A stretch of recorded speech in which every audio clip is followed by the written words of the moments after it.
मैं सुरेंद्र चौधरी और आप देख रहे हैं बीएम न्यूज़ इंडिया चैनल। साथियों, अभी हमारे बीच में छत्तीसगढ़ प्रदेश के अध्यक्ष बहुजन समाज पार्टी एवं प्रभारी जी यहाँ पर आए हुए हैं। इस सरगुजा संभाग में इनका जो दौरा चल रहा है, सबसे पहले हम उनके बारे में जानना चाहेंगे कि आगे का क्या रणनीति है। सर, अपना परिचय दे दीजिए तो।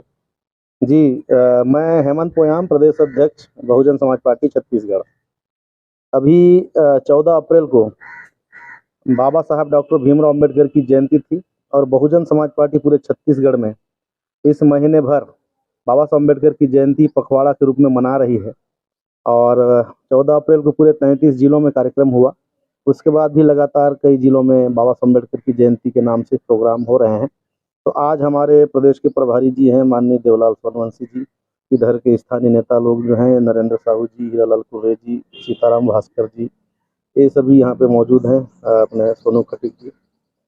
तो हम लोग यहाँ पे बाबा साहब अम्बेडकर जयंती कार्यक्रम मनाने के लिए इस बैकुंठपुर जिले में आए हैं और ऐसे ही सभी जिलों में लगातार हमारा दौरा रहेगा, क्योंकि ये चुनावी वर्ष है। तो लगातार हमारी प्रत्याशी चयन की प्रक्रिया भी चल रही है।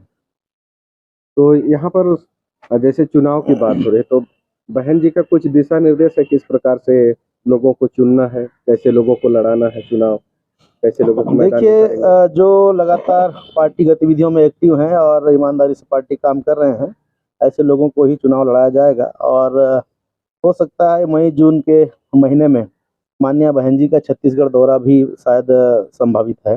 तो अभी आने वाले 1-2 महीने में प्रत्याशियों की चयन प्रक्रिया पूर्ण कर ली जाएगी और ये सब इन्हीं सब को देखने के लिए और इधर की गतिविधियों को जानने के लिए मैं इधर आया हुआ हूँ और आने वाले समय में बाकी जिलों का दौरा भी इसी तरह लगातार जारी रहेगा। सर, कुछ ऐसे आरोप भी लगते हैं कि जैसे पुराने कार्यकर्ताओं को जो चुनाव लड़ना चाहते हैं उनको भी ऐसा लगता है कि आरोप रहता है कि उनको अनदेखा किया जाता है और समय आने पर किसी पैसे वाले को देख करके चुनाव के टिकट दे दिया जाता है। नहीं, ऐसी बात नहीं है। यहाँ पर जो भी हमारे साथी लोग यहाँ मेरे साथ खड़े हैं, इनको भी कभी न कभी चुनाव लड़ने का भी मौका मिला है और बहुजन समाज पार्टी हमेशा कार्यकर्ताओं को टिकट देती है।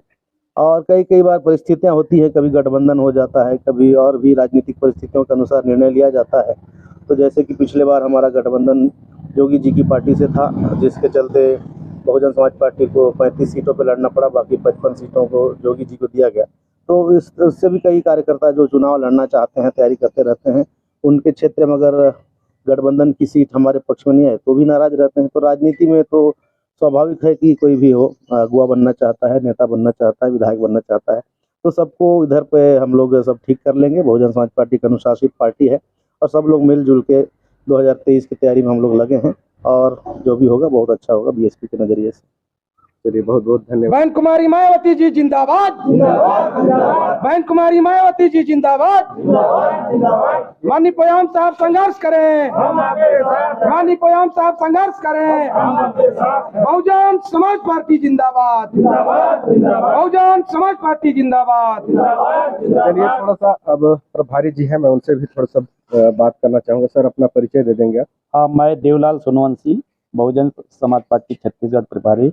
मैं पिछड़ा वर्ग से ताल्लुक़ रखता हूं और इधर बहुत ही पिछड़ा वर्ग के लोग बिलोंग करते हैं, इसलिए मुझे इधर आमंत्रण मिला है। और निश्चित रूप से हमारे जो घड़ी की काटा चल रही है उसमें 3 काटा होती है ना, सेकंड, मिनट और घंटा। और हमारे पिछड़ा वर्ग घंटा की तरह थोड़ा सा धीमी चली है, उस घंटा की काटा को रफ्तार करने इधर आया हूँ। निश्चित रूप से इधर पिछड़ा वर्ग के लोग उस सेकंड और मिनट काटा की तरह चलेंगे, ऐसा आशा है। और पूरा छत्तीसगढ़ में अभी ओबीसी समाज निश्चित रूप से बीजेपी और कांग्रेस दोनों में ठगे हुए हैं और निश्चित रूप से अभी इधर के ओबीसी बहुजन समाज पार्टी की ओर जा रहे हैं, क्योंकि उनका हक अधिकार आज 75 साल वर्ष हो चुका है, लेकिन इन दोनों पार्टी ने छला है। इसलिए अब ओबीसी समाज को निश्चित रूप से बहुजन समाज पार्टी बहन कुमारी मायावती एक छत्र छाया के रूप में हमारे साथ खड़ी हुई है, उसका साथ देने के लिए पूरा ओबीसी समाज तैयार है। छत्तीसगढ़ सरकार के बेरोजगारी भत्ता के लिए आप क्या कहना चाहते हैं? ये तो मात्र 6 महीना है चुनावी वर्ष, और हम तो चाहते हैं कि स्थायी रोजगार हो।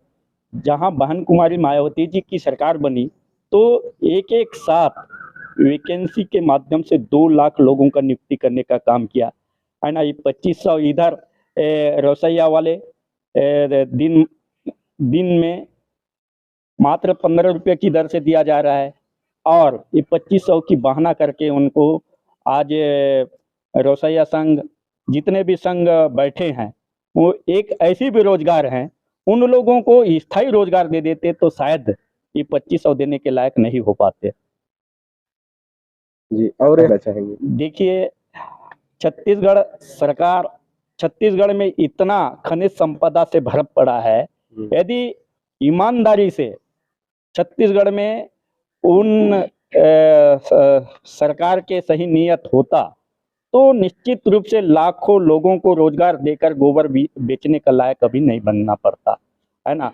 निश्चित रूप से छत्तीसगढ़ में बहुजन समाज पार्टी सरकार आएगी तो ये क्या गोबर बेचने लायक नहीं बनाएगी, उनको एक स्थायी रोजगार देकर एक लायक बेटा बनाएगी। यहाँ पर सर कईयों अरब मतलब छत्तीसगढ़ में गौठान के नाम पर खर्च कर दिया गया आवारा पशुओं को सुरक्षित करने के लिए, लेकिन यहाँ पर तो रोड में दिन पर दिन उससे भी ज्यादा बदतर नजर आ रहे हैं। देखिए, रोज मर रहे हैं। सरकार की नीयत है, क्योंकि दोनों सरकार चाह रहे हैं कि यदि लोगों को रोजगार ना मिले तो बंधुआ मजदूर की तरह हमारे झंडा बैनर टांगेंगे। इस रूप से उन्होंने बनाने का काम करती है, और कभी भी नहीं चाहेगी कि ये अंतिम व्यक्ति जो ST SC OBC वर्ग के लोग हैं उनको स्थायी रोजगार देने का काम करें। ऐसा उनका कभी नियत साफ नहीं है। चलिए, बहुत बहुत धन्यवाद। अभी हमारे सोनवंशी साहब जी से बात हुआ और छत्तीसगढ़ के विभिन्न योजनाओं के बारे में उसमें चल रहे सभी के विषय में चर्चा हुआ। चलिए साथियों, सभी को सादर नमस्कार, जय भीम।